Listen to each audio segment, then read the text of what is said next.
Graça e paz do Senhor Jesus, tudo bem com você? Quem fala é o presbítero Jonathan. Se você está acompanhando os outros vídeos do nosso estudo, Aprendendo a Lutar. Se você ainda não está acompanhando, se você chegou agora neste vídeo, eu te convido a estar voltando alguns outros vídeos para você estar inteirado com o conteúdo desta série. Ok? Também já quero aproveitar para convidar você que ainda não se inscreveu no canal, tem acompanhado os vídeos, mas acabou esquecendo de se inscrever. Peço que você nos ajude a estar levando a palavra do Senhor a mais pessoas. Então, se você ainda não fez isso, te peço, para um momentinho agora, já se inscreve aí. E aí, escreveu? Então, vamos dar sequência. Bem? Então, nós temos falado sobre a parte do autoconhecimento nos vídeos anteriores.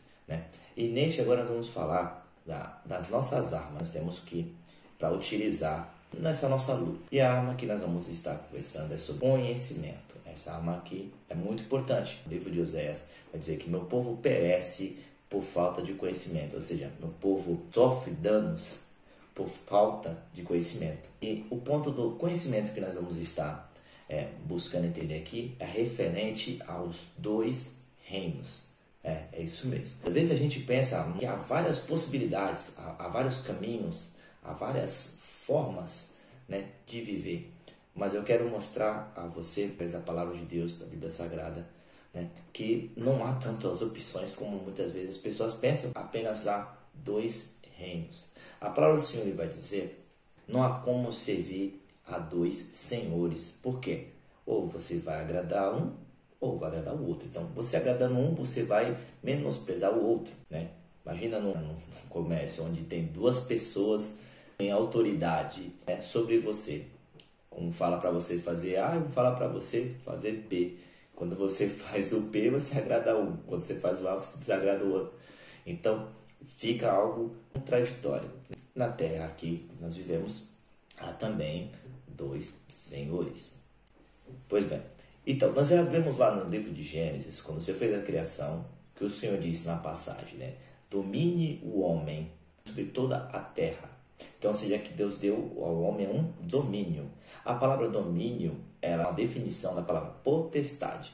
Então, quando o Senhor diz ao homem, domine o homem sobre toda a terra, o Senhor está dizendo que o homem tenha a potestade sobre toda a terra, ou seja, que ele tenha autoridade sobre toda a terra. Então, como o homem pecou, ele perde essa autoridade. E quem se beneficia disso? O nosso adversário. Mas não é dele que eu quero falar neste momento, não. É referente ao reino que ficou na terra aqui. Deixa para falar do nosso adversário mais à frente.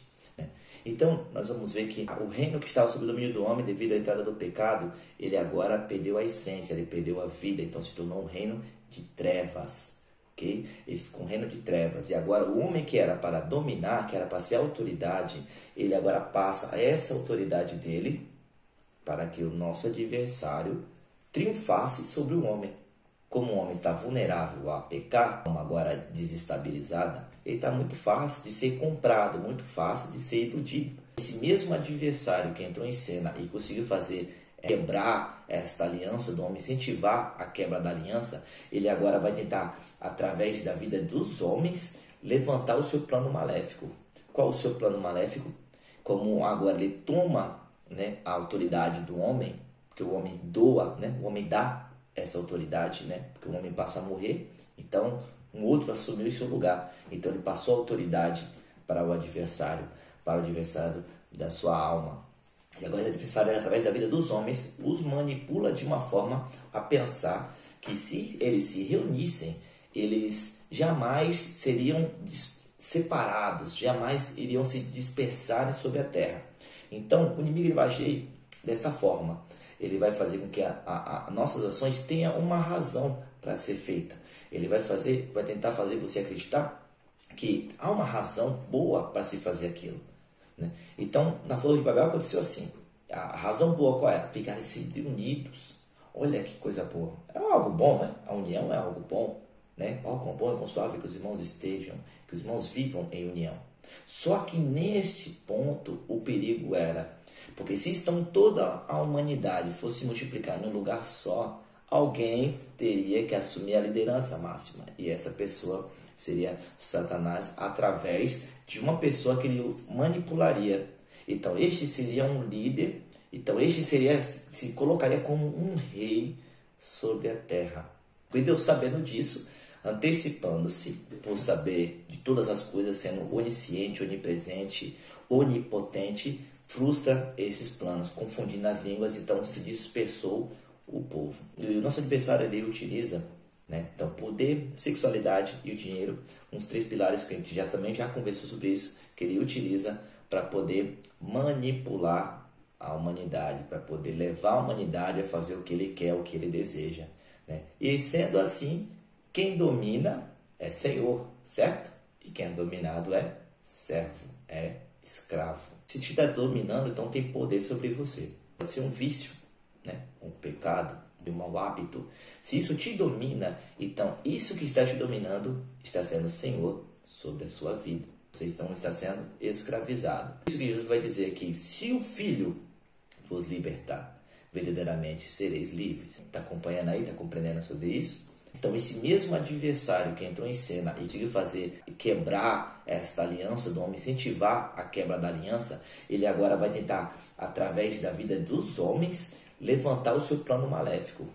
É o que ele vai tentar fazer novamente em Apocalipse, mas isso aí deixa para mais para frente ou para um outro estudo.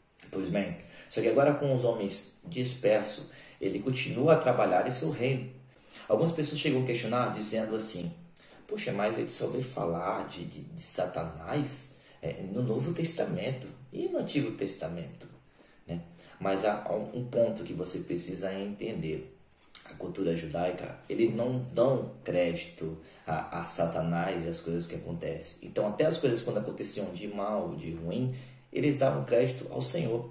Por uma questão de honra, de glórias ao Senhor, e não reconhecer o Satanás como alguém presente ali. Ele meio que uma forma de você menosprezar. Eles menosprezavam de tal forma que eles não davam crédito ao inimigo, a Satanás. Inclusive, Satanás não é um nome propriamente dito, mas significa adversário, né? Satanás também é chamado também como acusador, aquele que acusa, o adversário, deve aparecer como o inimigo. Então, não se dá um nome propriamente dito, mas refere-se desta forma.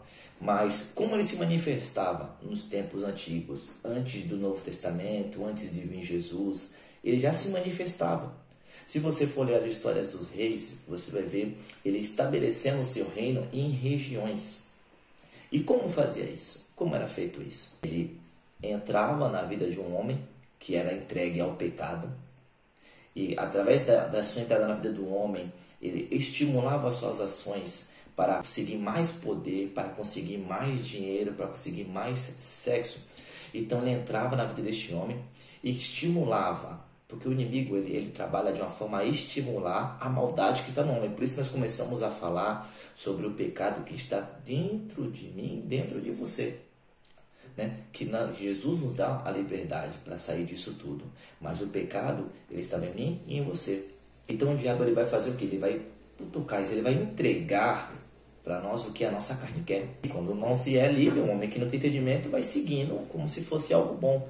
Então ele fazia isso com homens no passado. Se for ver a história ali de Israel, né? Se for ver ali na época do Egito, na época ali da Babilônia, né? Da Síria, você vai ver, né? Ali no livro também ali de 1 Reis, nós vamos ver reis perversos.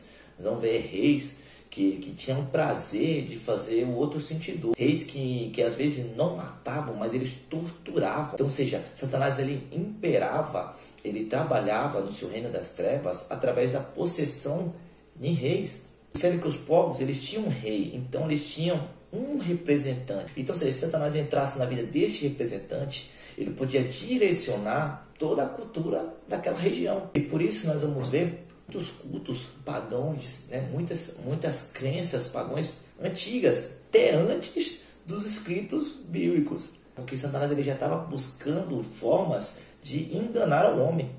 Então já havia cultos à imagem, já haviam sacrifícios de crianças, já haviam sacrifícios onde as pessoas se prostituíam diante de altares dos deuses que eles acreditavam. Então já havia muitas coisas que eles praticavam, que Satanás incentivava, e eles iam fazendo, porque fazendo isso, eles obtinham poder. através do medo, oprimiam outros povos. Então, este reino das trevas, ele foi se estabelecendo desta forma. Ao contrário, o do povo de Israel, que não tinha um rei ainda, né? Ele era direcionado por Deus. Então, eles não haviam um rei. Então, o povo era um povo diferente, porque Deus chamou para poder fazer uma diferença, ser um modelo diferente. E por esse motivo, você vai entender por que Israel travava tantas guerras. Às vezes as pessoas falam assim, mas o Senhor fala para não matar. Mas o povo de Israel vivia em guerra. Mas por que vivia em guerra, querido? O que a gente tem que entender é que, primeiramente, o povo de Deus não era um povo que entrava na guerra. Era um povo que primeiro lançava o acordo de paz. E se o povo se sujeitasse, eles tinham o dever de tratá-lo como um dos seus. Então, eles tinham que tratar bem, eles tinham que cuidar destes que aceitavam o acordo de paz e se rendessem a Israel. Né? Mas o Israel ele tinha que lutar porque era questão de vida ou morte. Lembra que eu falei? Então, os reis eles eram possessos mesmo. Eles eram cheios de demônios em suas vidas. E através desses demônios eles criavam os seus reinos. Né? Então, ou seja, quando se chega a Israel em cena, eles se juntam contra Israel para poder exterminar Israel, para que através do sofrimento, da imposição, Israel deixasse o Deus vivo, deixasse a presença do Senhor. E quando muitas vezes por força eles não conseguiam, eles tentavam estimular o quê? O pecado. E por isso nós vamos ver situações ali, como no caso de Balaão, que recebeu, né, uma propina para amaldiçoar o povo. Né? Mas aí Deus frustrou os planos. Mas isso nós vamos ver os moabitas gerando emboscada, fazendo com que o povo pecasse para que eles se afastassem de Deus e se tornassem vulneráveis aos ataques do inimigo. Nós vamos ver o povo se tornando um pouco rebelde, obstinado, porque Satanás agia de uma forma para que o povo se desligasse do Senhor para ser uma presa fácil. Então, este reino que oprimia as pessoas é o que imperava na época. Só que ele era na força bruta. Ele era pelo sofrimento, ele era por realmente ferir as pessoas.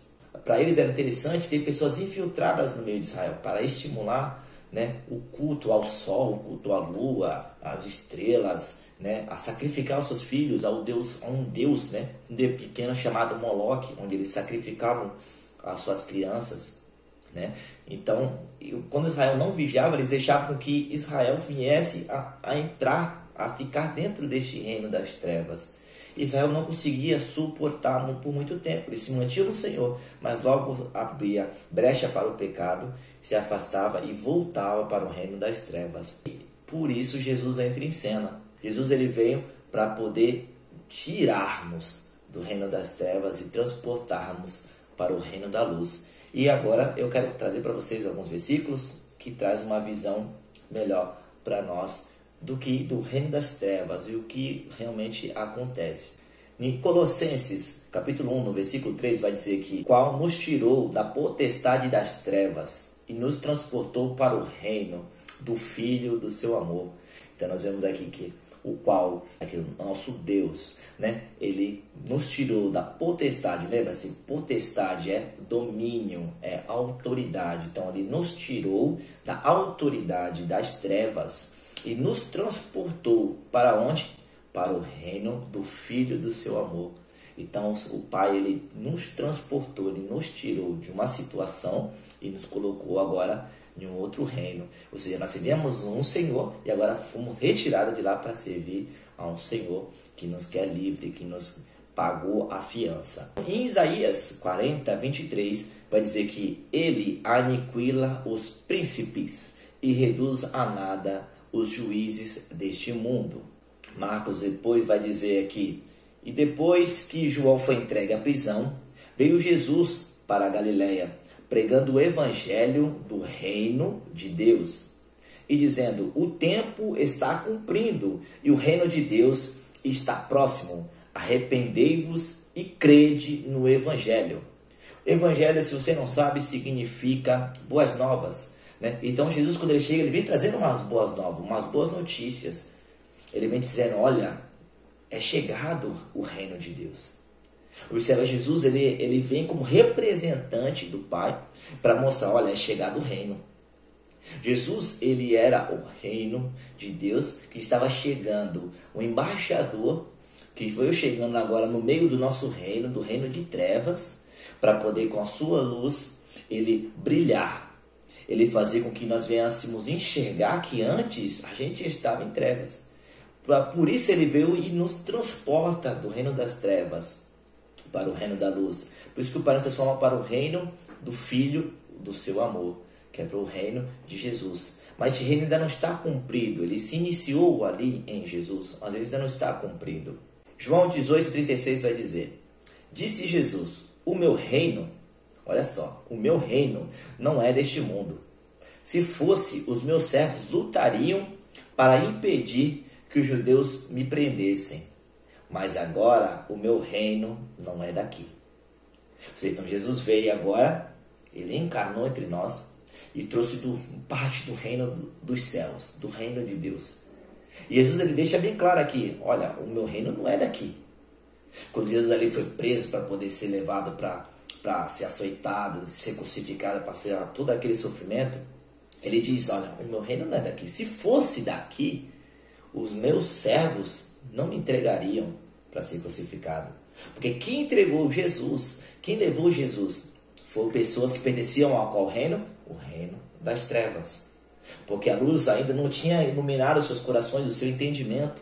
Então ainda estávamos no reino das trevas. Então o reino das trevas, quando recebeu o embaixador do reino da luz, né, do reino de Deus, pegou e o levou para ser torturado e morto. Olha que coisa séria. Em João 12:31. Chegou a hora de ser julgado este mundo. Agora será expulso o príncipe deste mundo. Então agora Jesus chega. Ele veio com o reino, agora embaixador do reino de Deus. Ele veio, pagou a fiança. Ele veio assumir o nosso lugar.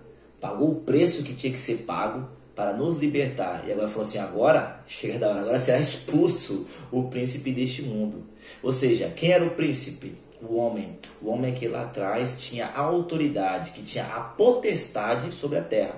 Só que agora ele perdeu porque entregou de mão beijada para o adversário, né, essa autoridade. Então agora o inimigo se tornou o príncipe deste mundo, porque ele está dominando. E qual a sua ferramenta utilizada? O pecado, né? Através do pecado, manipulando as pessoas, né? Através de tentando as pessoas a seguir os seus pecados. E por isso, e aqui abre também um parênteses, muitas vezes as pessoas perguntam assim, mas se Deus existe, se Deus é verdadeiro, como diz os crentes, por que há tanta maldade no mundo, tanta injustiça, né, tanta desordem, né, mortes, enfim?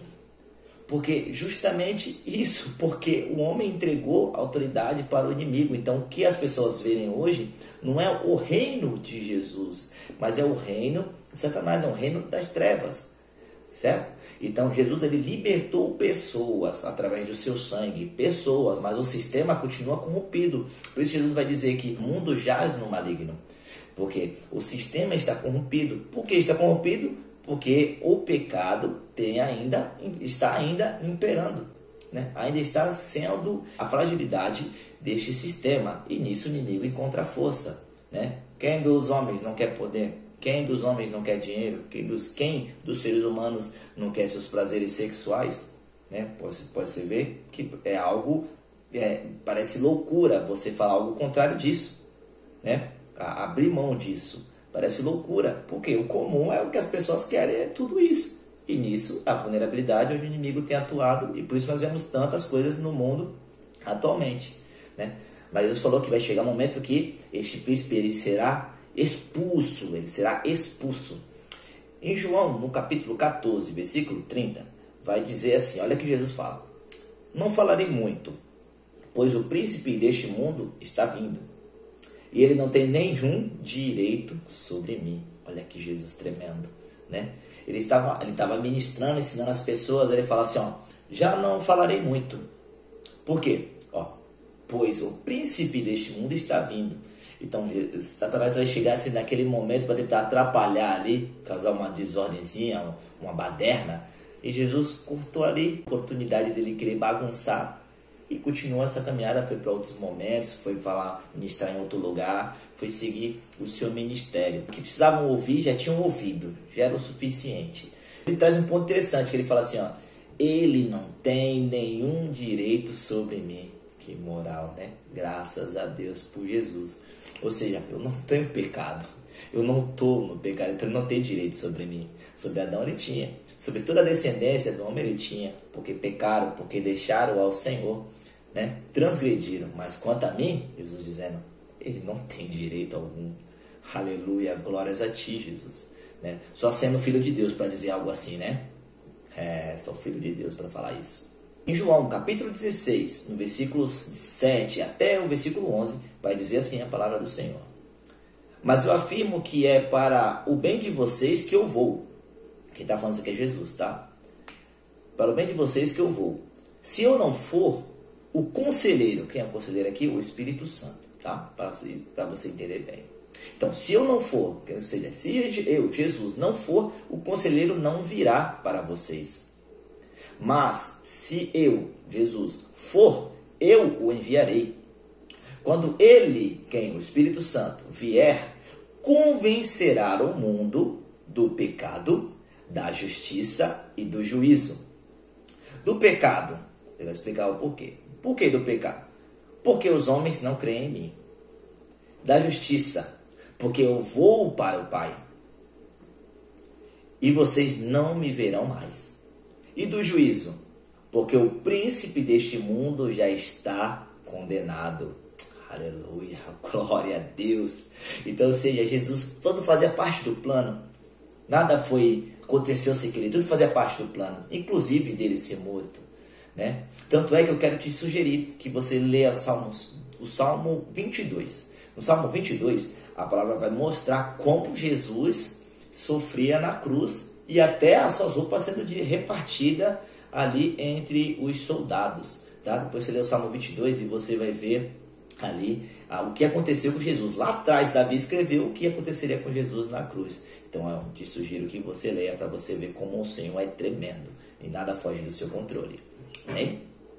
Então, Jesus fala aqui que convencerá do pecado, porque os homens não creem em mim.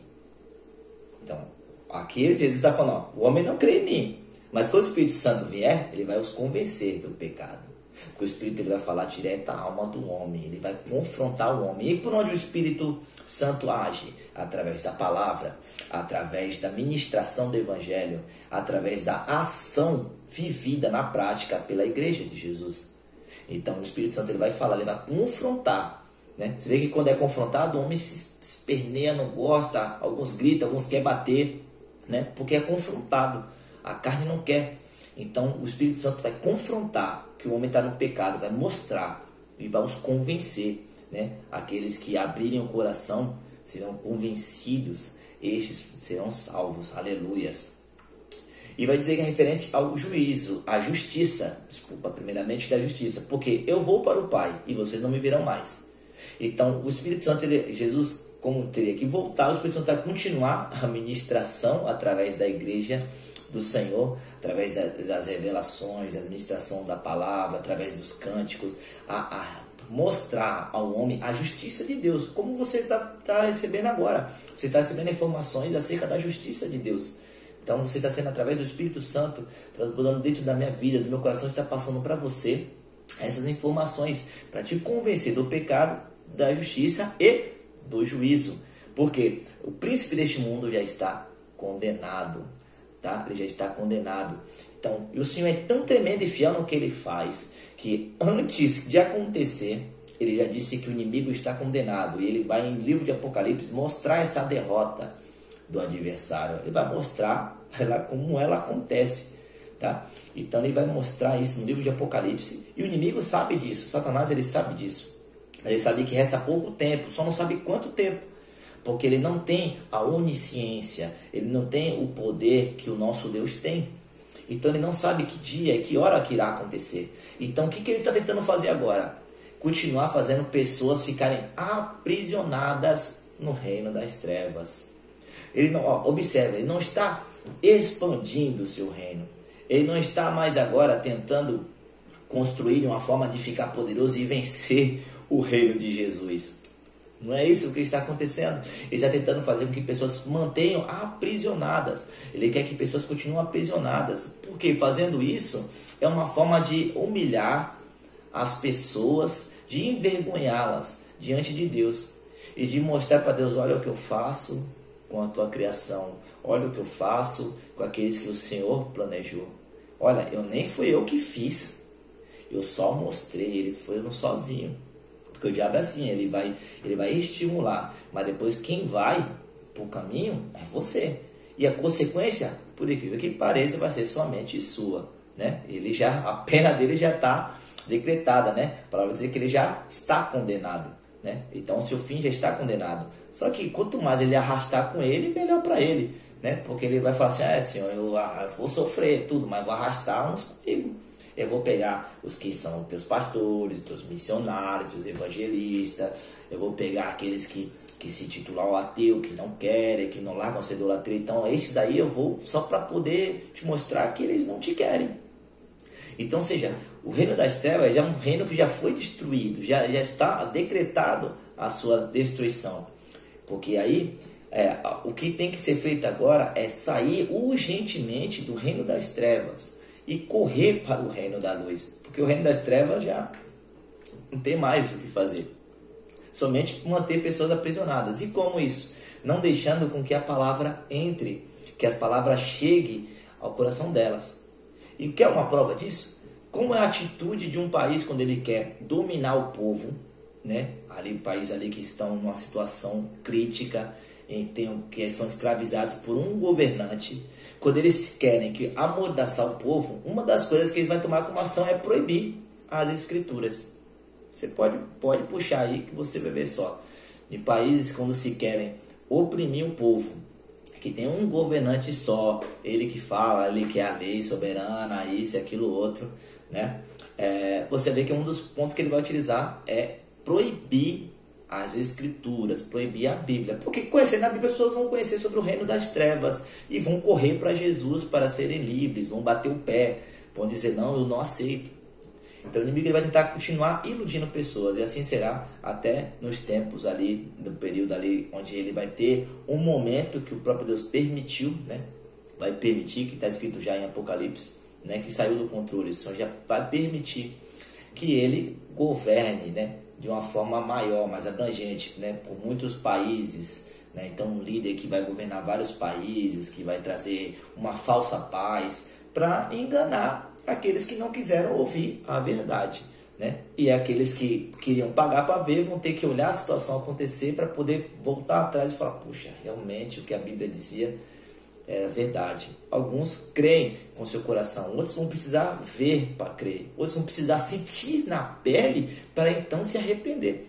Então por isso Deus vai permitir que este reino, que agora está quebrado ainda, está quebrado, porque ele não consegue ainda ter um governo bem articulado, porque a igreja ainda está aqui, confrontando, está ainda aqui atrapalhando os seus planos, com orações, com um clamor ao Senhor, ganhando almas para Jesus, resgatando almas do reino das trevas. Então a igreja está atrapalhando os planos do inimigo, e por isso a igreja é perseguida. Só que vai chegar um momento, né, que a igreja vai ser recolhida. Jesus ele vai arrebatar a sua igreja, e quando isso acontecer, as pessoas ficarão vulneráveis, porque tudo que o inimigo queria fazer do seu plano, agora ele vai estar sem ninguém para atrapalhar, porque a igreja não vai estar mais. E as pessoas que ficarem também não vão ter com quem se aconselhar, porque a igreja também não vai estar. Então, ou seja, vão ter que realmente pagar com suas vidas para poder então entender o que já tinha sido ministrado para elas através das pregações, através dos louvores, né, dos cânticos, né? Então é necessário que isso aconteça, certo?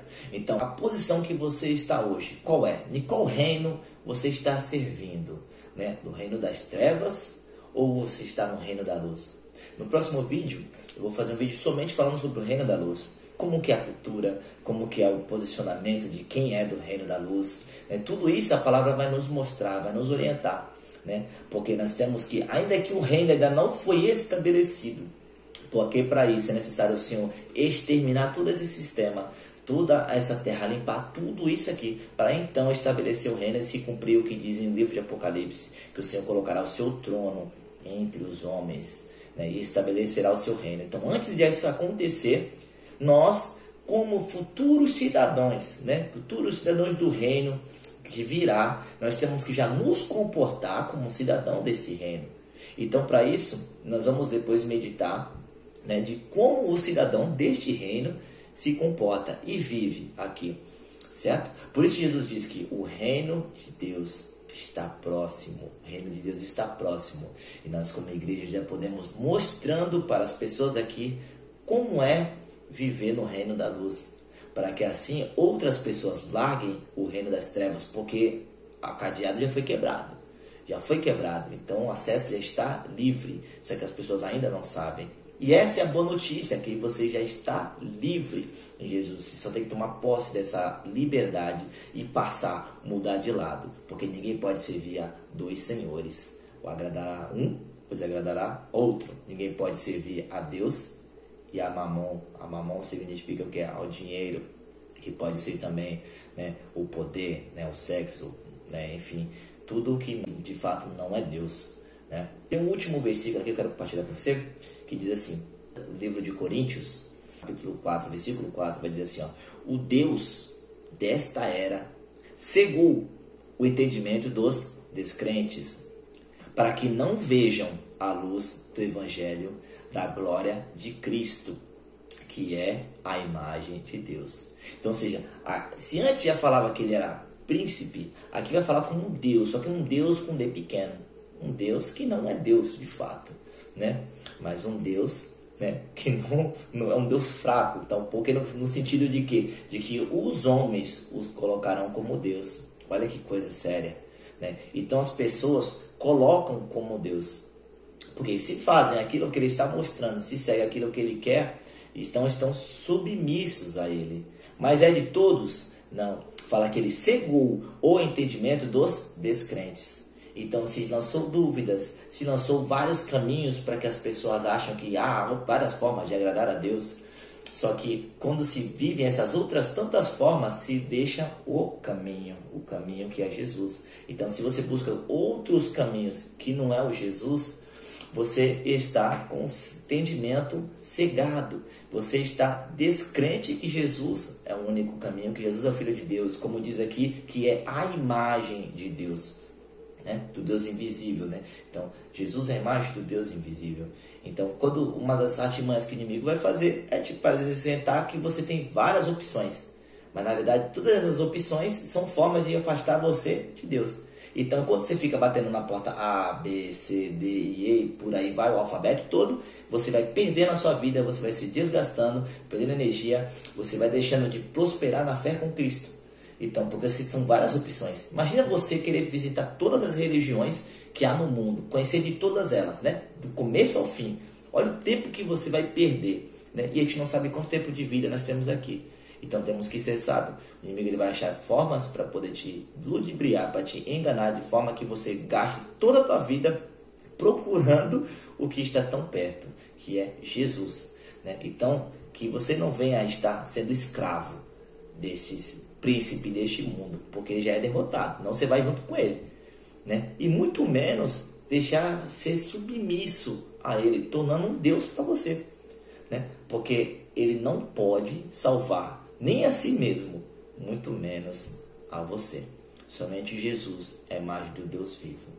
Eu quero te agradecer por essa oportunidade de estar falando com você também, viu, neste momento. Quero agradecer por você ter chegado até aqui. Você é mais do que vencedor em Cristo Jesus. Que Deus possa te abençoar muito e vamos para o próximo vídeo. Amém? Aguarde um pouquinho mais que vai ser liberado muito em breve. Bem, fica na paz do Senhor Jesus, compartilha, se inscreve aí e manda para mais pessoas, comenta suas dúvidas, participa com a gente, tá? Vamos povoar os céus, aleluia. Nós vamos povoar essa nova terra, vamos estar juntos com o Cordeiro de Deus, em nome de Jesus. Amém. Deus abençoe a sua vida. Fica na paz do Senhor Jesus.